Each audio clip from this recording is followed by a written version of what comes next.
power of accommodation. The ability of the eye lens to adjust its focal length is called accommodation. The eye lens is composed of a fibrous jelly-like material.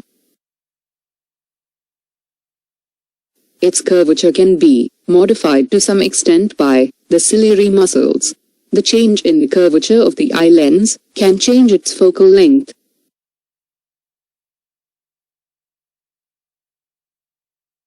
When the muscles are relaxed, the lens becomes thin, and the focal length increases. This enables us to see distant objects clearly. When we are looking at objects closer to the eye, the ciliary muscles contract and increases the curvature of the eye lens and makes it thicker.